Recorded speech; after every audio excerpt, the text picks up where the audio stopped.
ಇಂದು ಶ್ರಾವಣ ಮಾಸದ ಪಂಚಮಿ ದಿನ ಅಂದ್ರೆ ರಾಜ್ಯಾದ್ಯಂತ ನಾಗರ ಪಂಚಮಿ ಹಬ್ಬವನ್ನ ಅತ್ಯಂತ ಅದ್ಧೂರಿಯಾಗಿ ವೈಭೋಗದಿಂದ ಆಚರಿಸಲಾಯಿತು. ಹಾಗಾದ್ರೆ ಸಂಭ್ರಮದ ಆಚರಣೆಯ ಕಂಪ್ಲೀಟ್ ಡೀಟೇಲ್ಸ್ ಬನ್ನಿ ನೋಡ್ಕೊಂಡು ಬರೋಣ. ನಾಡಿನಾದ್ಯಂತ ನಾಗರ ಪಂಚಮಿಯ ಸಂಭ್ರಮ. ನಾಗರ ಕಲ್ಲಿಗೆ ಹಾಲೆರೆದು ಪೂಜೆ, ದೇಗುಲಗಳಲ್ಲಿ ಆದಿಶೇಷನ ಸ್ಮರಣೆ, ನಾಗದೇವತೆಗಳನ್ನ ಪೂಜಿಸೋ ದಿನವಾಗಿರೋ ನಾಗರ ಪಂಚಮಿಯ ಸಂಭ್ರಮ ನಾಡಿನಾದ್ಯಂತ ಮನೆ ಮಾಡಿತ್ತು. ನಾಡಿನಾದ್ಯಂತ ನಾಗರ ಪಂಚಮಿ ಹಬ್ಬವನ್ನ ಅತ್ಯಂತ ಸಡಗರದಿಂದ ಆಚರಿಸಲಾಯಿತು. ಶ್ರಾವಣ ಮಾಸದಲ್ಲಿ ಬರುವ ಮೊದಲ ಹಬ್ಬ ನಾಗರ ಪಂಚಮಿ ಆಗಿದ್ದು, ನಾಗರ ಕಲ್ಲಿಗೆ ಹಾಲೆರೆದು ಜನರು ಪ್ರಾರ್ಥಿಸಿದ್ರು.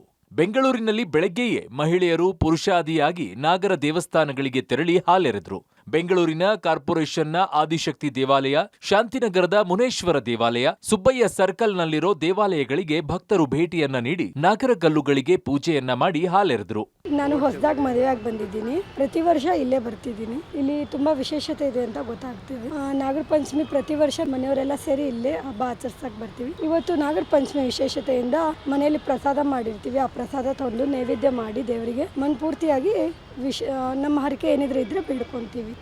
ತುಂಬಾ ಖುಷಿ ಆಗುತ್ತೆ. ಇಲ್ಲಿ ಬಂದು ಸ್ವಲ್ಪ ಸಮಾಧಾನ ಆಗುತ್ತೆ. ತುಳುನಾಡಿನ ಮೊದಲ ಹಬ್ಬ ನಾಗರ ಪಂಚಮಿಯಾಗಿದ್ದು, ಮಂಗಳೂರಿನ ಹೊರವಲಯದ ಪ್ರಸಿದ್ಧ ಕ್ಷೇತ್ರ ಕುಡುಪು ಶ್ರೀ ಅನಂತ ಪದ್ಮನಾಭ ದೇಗುಲದಲ್ಲಿ ಭಕ್ತರು ಹರಕೆಯನ್ನ ಸಲ್ಲಿಸಿದ್ರು. ನಾಗದೇವರಿಗೆ ಎಳನೀರು, ಹಾಲು ಅಭಿಷೇಕ ಮಾಡಿದ್ರು. ಹೊಸಪೇಟೆಯ ಐತಿಹಾಸಿಕ 7 ಹೆಡೆ ನಾಗಪ್ಪ ದೇಗುಲಕ್ಕೆ ಆಗಮಿಸಿದ ಭಕ್ತರು ಸಂಪ್ರದಾಯಬದ್ಧವಾಗಿ ಪೂಜೆಯನ್ನ ನೆರವೇರಿಸಿದ್ರು. ಮನೆಯವರು ಹೇಳಿದ್ರು, ಏನಾದ್ರೂ ನಿಮ್ಗೆ ತೊಂದರೆ ಸಮಸ್ಯೆ ಏನಾದ್ರೂ ಇದ್ರೆ ದೇವರಿಗೆ ಬೇಡ್ಕೊಂಡ್ರೆ ಎಲ್ಲ ಸರಿ ಹೋಗುತ್ತಂತ, ಪರಿಹಾರ ಆಗತ್ತಂತ ನಮ್ದು ತಂದೆ ತಾಯಿಯವರು ಹೇಳಿದ್ರು. ದೇವಸ್ಥಾನದ್ದು ಪ್ರತಿಷ್ಠಾಪನೆ ಅಂತೆ. ಇಲ್ಲಿ ನಾಗರಾವ್ ಪೂಜೆ ಮಾಡಿದ್ವಿ. ದೇವರಿಗೆ ಹಾಲು, ಫ್ರೂಟ್ಸು, ಮೊಸರು ಎಲ್ಲ ಹಾಕ್ಬಿಟ್ಟು ಎಲ್ಲ ಪೂಜೆ ಮಾಡಿದ್ವಿ. ಇಲ್ಲಿ ನಾಗರ ಪಂಚಮಿ ದಿನ ನಾಗದೇವರಿಗೆ ಹೂವು ಮತ್ತು ಹಾಲಿನ ಅರ್ಪಣೆ ಮಾಡೋದ್ರಿಂದ ನಾಗದೋಷಗಳು ಪರಿಹಾರ ಆಗುತ್ತೆ ಅನ್ನೋ ನಂಬಿಕೆ. ಹಾಗೆಯೇ ಅಕ್ಕ ತಮ್ಮ ಜೊತೆಯಾಗಿ ಪೂಜೆ ಮಾಡೋದ್ರಿಂದ ಶ್ರೇಯಸ್ಸು ಜಾಸ್ತಿ ಅನ್ನೋ ನಂಬಿಕೆ ಹಿಂದೂ ಸಂಪ್ರದಾಯದಲ್ಲಿದೆ.